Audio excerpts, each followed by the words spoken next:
Hello everyone, welcome to VR educators. So మనం భారత రాజ్యాంగానికి సంబంధించి ముఖ్యమైన ముఖ్యమైనటువంటి రాజ్యాంగ సవరణల గురించి నేర్చుకుంటున్నాం. ఈ వీడియోలో మనం 42వ రాజ్యాంగ సవరణ చట్టం గురించి నేర్చుకుందాం. ముందుగా మన భారత రాజ్యాంగంలో రాజ్యాంగ సవరణ గురించి తెలియజేసేటువంటి ఆర్టికల్ ఏదంటే ఆర్టికల్ 368.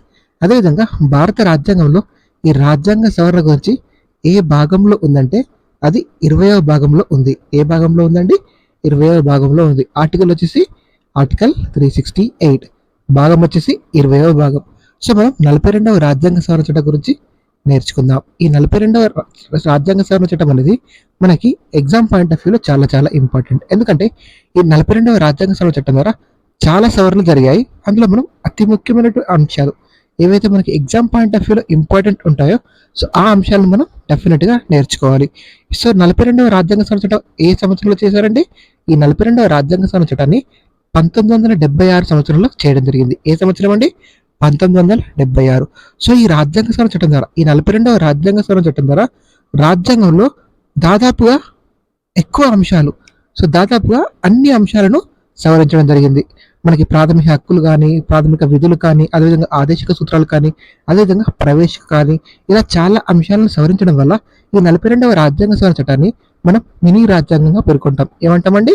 మినీ రాజ్యాంగంగా పేర్కొంటాం. సో ఇందులో 42వ రాజ్యాంగ సవరణ చట్టం ద్వారా చేసినటువంటి రాజ్యాంగ సవరణలో మనం ముఖ్యమైన వాటిని నేర్చుకుందాం. ఫస్ట్ది ప్రవేశికను సవరించారు. సో ఫస్ట్ టైం తొలిసారిగా ప్రవేశిక ప్రియాంబుల్ను సవరించారు. ఈ ప్రవేశికను సవరించి ఏం చేశారంటే సామ్యవాద, లౌకిక, సమగ్రత అనే ఈ 3 పదాలను చేర్చడం జరిగింది. సామ్యవాద సోషలిస్ట్, లౌకిక సెక్యులర్, సమగ్రత ఇంటిగ్రిటీ, ఈ మూడింటిని 42వ రాజ్యాంగ సవరణ చట్టం ద్వారా 1976లో భారత రాజ్యాంగంలోని ప్రవేశికలో చేర్చడం జరిగింది.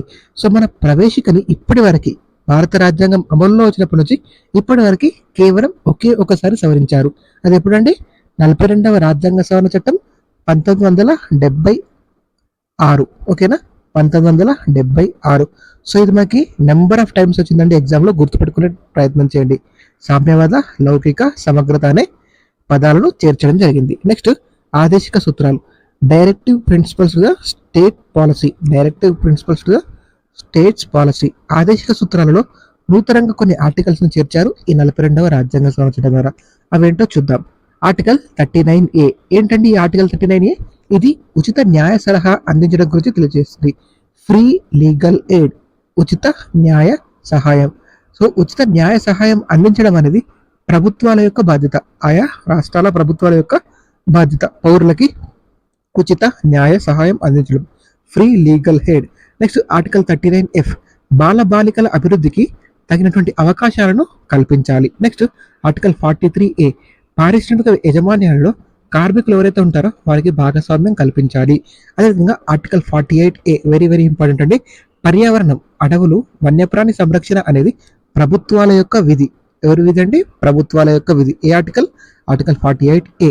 ఓకేనా? నెక్స్ట్ ప్రాథమిక విధులు, ఫండమెంటల్ డ్యూటీస్. సో మన మౌలిక రాజ్యాంగంలో, మన మౌలిక రాజ్యాంగంలో ఈ ప్రాథమిక విధులు అనే అంశం లేదు. దీనిని 42వ రాజ్యాంగ సవరణ చట్టం ద్వారా 1976లో పార్ట్ 4Aలో చేర్చడం జరిగింది. ఎక్కడ చేర్చారండి? పార్ట్ 4Aలో ఈ ప్రాథమిక విధులను చేర్చారు. పార్ట్ 4Aని యాడ్ చేసి అందులో ఆర్టికల్ 51Aలో ఈ ప్రాథమిక విధులను చేర్చారు. ప్రారంభంలో ఈ ప్రాథమిక విధుల సంఖ్య 10 ఉండేవి. ప్రస్తుతం ఈ ప్రాథమిక విధులు 11 ఉన్నాయి. సో ప్రాథమిక విధులను ఏ రాజ్యాంగ సవరణ చట్టం ద్వారా చేర్చారు? 42వ రాజ్యాంగ సవరణ చట్టం 1976. ఏ పార్ట్లో చేర్చారు? Part 4A. ఏ ఆర్టికల్? Article 51A. ప్రారంభంలో ఎన్ని ఉండే? 10 ఉండే. ప్రస్తుతం 11 ఉన్నాయి. సో మనకి ప్రాథమిక విధులు ఏ ఉన్నాయో మనం ప్రాథమిక విధులు అనే టాపిక్లో నేర్చుకుందాం. ఇక్కడ కేవలం రాజ్యాంగ సవరణ చట్టం గురించి నేర్చుకుంటాం. ఓకేనా? ఈ ప్రాథమిక విధులను ఏ కమిటీ సూచనలతో చేర్చారంటే స్వరణ్ సింగ్ కమిటీ సూచనలతో చేర్చారు. ఏ కమిటీ అండి? స్వరణ్ సింగ్ కమిటీ సూచనలు. నెక్స్ట్ ఈ 42వ రాజ్యాంగ సవరణ చట్టం ద్వారా 7వ షెడ్యూల్ని కూడా సవరించారు. ఈ 7వ షెడ్యూల్లో ఏముంటుందండి? కేంద్ర జాబితా, రాష్ట్ర జాబితా, ఉమ్మడి జాబితా, ఇలా అధికారాలు, మనకు విభజన ఉంటుంది కదా, అధికారాల విభజన. సో ఈ 7వ షెడ్యూల్ని కూడా సవరించారు. ఈ 7వ షెడ్యూల్ని సవరించి ఏం చేశారంటే రాష్ట్ర జాబితాలోని అంశాలను ఉమ్మడి జాబితాలోకి చేర్చారు. ఏ జాబితాలో అంశాలండి? రాష్ట్ర జాబితాలోని అంశాలను ఉమ్మడి జాబితాలోకి చేర్చారు. అవేంటంటే విద్య, విద్యను ఉమ్మడి జాబితాలోకి చేర్చారు. నెక్స్ట్ అడవులు, నెక్స్ట్ వన్యప్రాణి సంరక్షణ, నెక్స్ట్ తూనికలు అండ్ కొలతలు, నెక్స్ట్ న్యాయ పరిపాలన. ఈ అంశాలని రాష్ట్ర జాబితా నుండి ఉమ్మడి జాబితాలోకి చేర్చారు. వెరీ వెరీ ఇంపార్టెంట్ అండి. ఏంటి ఏంటి విద్య ఎడ్యుకేషన్, అడవులు ఫారెస్ట్, వన్యప్రాణి సంరక్షణ వైల్డ్ లైఫ్, తూనికలు కొలతలు వెయిట్స్ అండ్ మెజర్స్, న్యాయ పరిపాలన జస్టిస్ అడ్మినిస్ట్రేషన్. వీటిని రాష్ట్ర జాబితా నుండి ఉమ్మడి జాబితాలోకి చేర్చారు 42వ రాజ్యాంగ సవరణ చట్టం ద్వారా. Next part 14A, part 14A ని చేర్చారు ఈ 42వ రాజ్యాంగ సవరణ చట్టం ద్వారా. ఈ పార్ట్ 14A ఏం తెలియజేస్తుందంటే ట్రిబ్యునల్స్ ను తెలియజేస్తుంది. ఏం తెలియజేస్తుందండి? ట్రిబ్యునల్స్. ఏ పార్ట్? Part 14A. దీన్ని ఏ రాజ్యాంగ సవరణ దీన్ని ఏ రాజ్యాంగ సవరణ చట్టం ద్వారా చేర్చారు?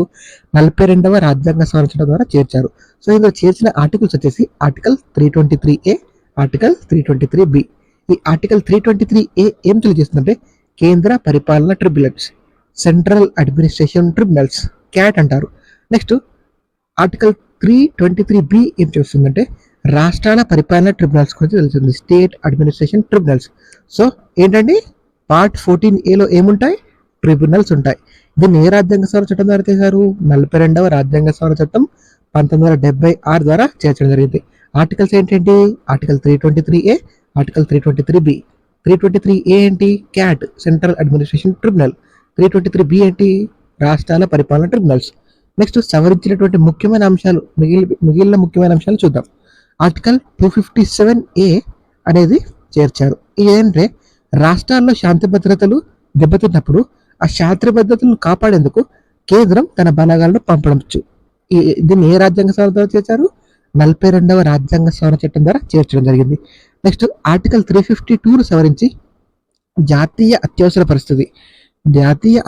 పరిస్థితిని దేశం మొత్తానికి కానీ లేదా దేశంలోని ఏదైనా ప్రాంతానికి కానీ విధించవచ్చు అని చేర్చడం జరిగింది. నెక్స్ట్ రాష్ట్రపతి పాలన విధించినప్పుడు కాల వ్యవధి ఏదైతే ఉంటుందో దానిని 6 నెలల నుంచి 1 సంవత్సరానికి పెంచారు ఈ 42వ రాజ్యాంగ సవరణ చట్టం ద్వారా.